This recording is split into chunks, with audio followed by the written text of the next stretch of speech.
नमस्कार विद्यार्थियों, only UPSC पर मैं अमृत शुक्ला आपका स्वागत करता हूं। हम जैसा कि लगातार पिछले तीन क्लासेस से करंट अफेयर्स कर रहे हैं और उसमें इकोनॉमिक सेक्शन कर रहे हैं। तो एक और महत्वपूर्ण संस्था RBI, reserve bank of India, ये खासा चर्चा में रही और चर्चा की वजह ये थी क्योंकि लगातार जिस प्रकार से जो है आर्थिक उथल पुथल से देश जो है गुजर रहा है, तो जो आरबीआई की भूमिका है उसकी भूमिका में भी कई सारे जो है चीज़ें न्यूज में आती रही। विमुद्रीकरण से लेकर के और उसके बाद में बीच में 2 गवर्नर का इस्तीफा देना, वो सारी चीज़ें लगातार चलती रही। ठीक है, तो इसलिए आरबीआई भी जो है सवालों के साए में है, मतलब कि वहाँ से भी सवाल आ सकते हैं। ठीक है, क्योंकि यूपीएससी सवाल ऐसी जगह से बनाती है जो कंटेम्प्रेरी हो और जिनका रिलेवेंस हो, यानी कि जो प्रासंगिक हो आपके समाज के लिए, आपके देश के लिए, आपकी व्यवस्था के लिए। तो निश्चित तौर पर आरबीआई प्रासंगिक भी है और कंटेम्प्रेरी भी है, तो इसलिए आज आरबीआई को पूरा हम पढ़ेंगे। ठीक है, तो इस क्लास में हम आरबीआई की स्थापना और उससे संबंधित जो महत्वपूर्ण तथ्य हैं उसको समझेंगे, ताकि स्टेट पीसीएस में या जैसा कि आप जानते हैं कि 4 अक्टूबर के बाद में 11 अक्टूबर को यूपी पीसीएस का एग्ज़ाम है, उस पॉइंट ऑफ व्यू से भी ये महत्वपूर्ण है। ठीक है, तो आइए समझ लेते हैं आरबीआई को।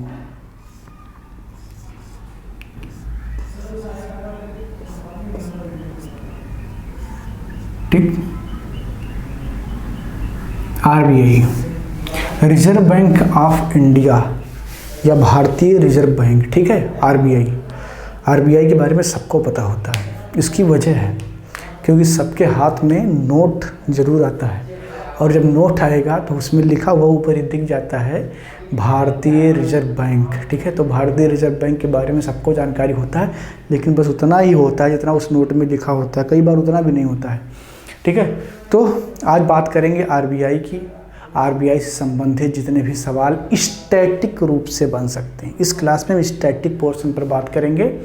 बाकी जो कंटेम्प्रेरी मुद्दे हैं, जैसे कि उसके सेक्शन को लेकर के कई सारे मुद्दे जो अभी कंटेम्प्रेरी थे, उनको हम नेक्स्ट क्लास में करेंगे। इस क्लास में उसकी स्थापना को लेकर के देख लेते हैं कि अगर कोई सवाल आ भी जाए तो गलत ना हो। ठीक है, तो आरबीआई की जो स्थापना है, ये इसकी स्थापना एक अधिनियम के द्वारा होती है जो कि आज़ादी से पूर्व लाया गया, लेकिन उससे भी पहले हिल्टन यंग नाम के एक हिल्टन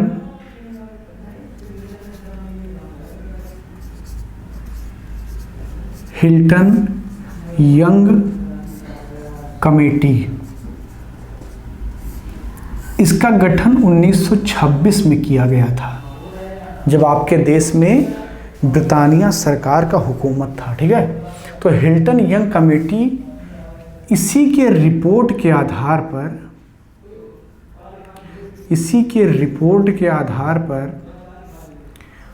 1934 में आरबीआई एक्ट लाया गया। ठीक है, अब अगर मैं इस क्लास में केवल कंटेम्प्रेरी बात करने लगता तो आप इस बात को कहाँ जान पाते। और यकीन मानिए यूपीएससी बहुत चकमा देती है, वो कुछ भी पूछ सकती है, तो आप कैसे छोड़ के जा सकते हैं, और उस चीज़ को कैसे छोड़ के जा सकते हैं जो कंटेम्प्रेरी इशू में रहा है। ठीक है, तो हिल्टन यंग कमेटी की रिपोर्ट के आधार पर, जिस कमेटी का गठन 1926 में हुआ था, आरबीआई एक्ट 1934 लाया गया। ठीक है, आरबीआई एक्ट 1934 लाया गया और इसी अधिनियम के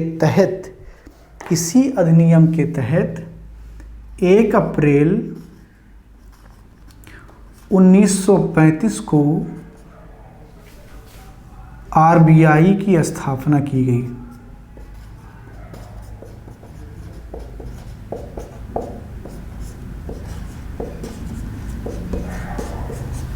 ठीक है, तो मुझे इस बात पर पक्का यकीन हो गया है कि अगर आपने सुना होगा मेरी बात को और जो बोर्ड पर लिखा है इसको देखा हुआ, तो आरबीआई की स्थापना से आने वाले सारे सवाल आप कर ले जाएंगे।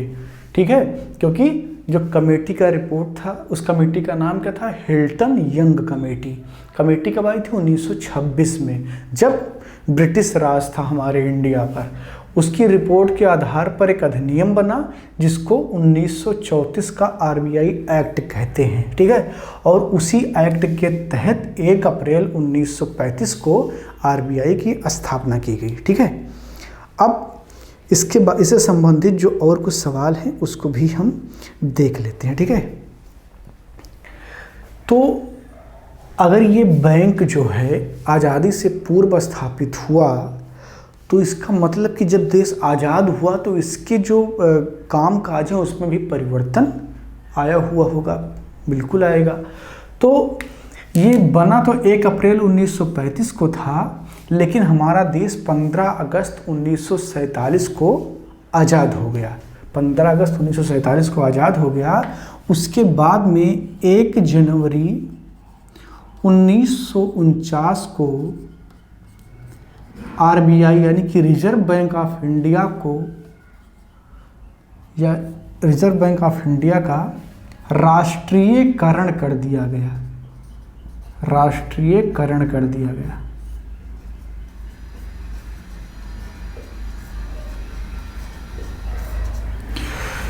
एक जनवरी 1949 को आरबीआई का राष्ट्रीयकरण कर दिया गया। इससे पहले आरबीआई क्या थी? एक स्वायत्त बैंक थी, एक निजी, एक प्राइवेट बैंक थी। लेकिन जब 1 जनवरी 1949 को आरबीआई का राष्ट्रीयकरण कर दिया गया तब ये क्या हो गई? पूर्ण रूप से भारत सरकार की बैंक हो गई। पूर्ण रूप से भारत सरकार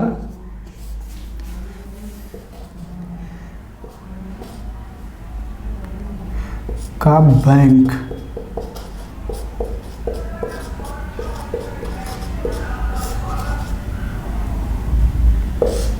हो गया, ठीक है। तो अब जब राष्ट्रीयकरण हो गया, इसका नेशनलाइजेशन हो गया, तो ये क्या हो गया? पूर्ण रूप से भारत का ये बैंक हो गया, ठीक है। यानी कि अब ये भारत के लिए ही काम करेगा। यूपीएससी ने कई बार एक सवाल पूछा है कि भारत के केंद्रीय बैंक के रूप में कौन कार्य करता है। देखिए, भारत में बहुत सारे बैंक काम करते हैं, लेकिन आरबीआई जो है वो बैंकों का बैंक है। ये भारत सरकार के केंद्रीय बैंक के रूप में काम करता है। सेंट्रल बैंक ऑफ इंडिया भी है, लेकिन वो नहीं केंद्रीय बैंक के रूप में काम करता है। आपको विकल्प में कंफ्यूज करने के लिए हो सकता है उसको दे दिया जाए, ठीक है। तो आपको इस चीज़ को जानना है कि आरबीआई जो है, यहीं पर मैं लिख दे रहा हूँ, आरबीआई जो है वो भारत सरकार के केंद्रीय बैंक के रूप में कार्य करती है। भारत सरकार के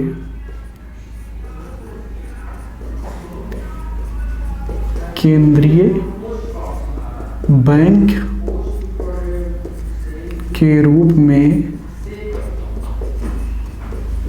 कार्य करती है, ठीक है। भारत सरकार के केंद्रीय बैंक के रूप में कार्य करती है, ठीक है। ये आपके आरबीआई से संबंधित, जो उसकी स्थापना से संबंधित महत्वपूर्ण मुद्दे थे, उसकी चर्चा हमने कर ली।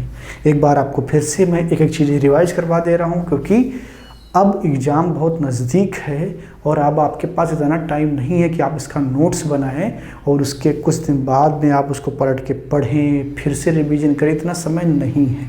तो आपको जो आज पढ़ाया गया है, जो अभी आपने पढ़ा है, इसको आज ही आपको याद करना होगा, तभी इसका लाभ आप परीक्षा में ले पाएंगे। तो RBI reserve bank of India ये भारत सरकार की केंद्रीय बैंक के रूप में कार्य करती है, ठीक है। इसकी स्थापना हिल्टन यंग कमेटी 1926 की रिपोर्ट के आधार पर की गई। आरबीआई की स्थापना हिल्टन यंग कमेटी 1926 की रिपोर्ट के आधार पर की गई। और उसी रिपोर्ट के आधार पर आरबीआई एक्ट 1934 लाया गया, ठीक है। उसी रिपोर्ट के आधार पर आरबीआई एक्ट 1934 लाया गया और उसके बाद में 1 अप्रैल 1935 को आरबीआई की स्थापना की गई। 1 अप्रैल 1935 को आरबीआई की स्थापना की गई। और जब स्थापना हुई तो देश क्या था? अंग्रेजों का गुलाम था। जब देश आज़ाद हुआ तो उसका नेशनलाइजेशन कब हुआ? 1 जनवरी 1949 को आरबीआई का राष्ट्रीयकरण कर दिया गया। और अब ये क्या करेगा? भारत सरकार के लिए पूर्ण रूप से काम करेगा। ठीक है, तो इतनी सी बात थी उसकी स्थापना को लेकर के।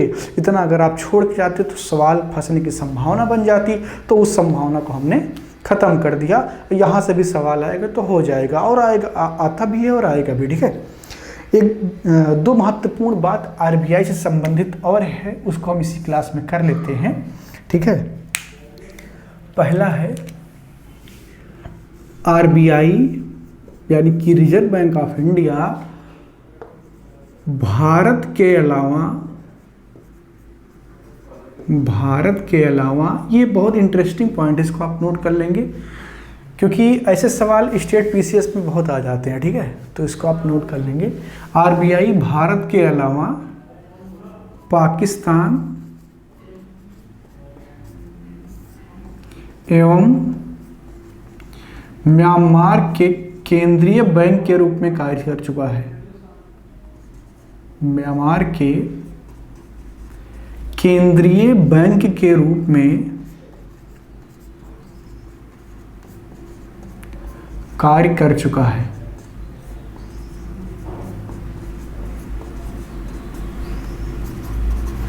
ना इंटरेस्टिंग पॉइंट। अब सोचिए, आप कल्पना कीजिए कि यूपीएससी सवाल पूछती और ये पॉइंट लिख देती, आप लाख कोशिश कर लेते, माथा खुजला लेते, सर खुजला लेते, आपको समझ नहीं आता कि क्या ऐसा हो सकता है कि भारत का यानी कि रिजर्व बैंक ऑफ इंडिया कभी पाकिस्तान के लिए भी काम किया होगा, किया था।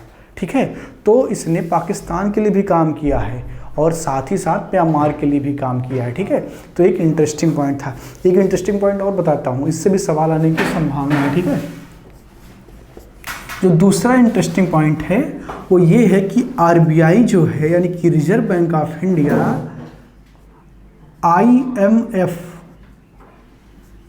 आईएमएफ में भारतीय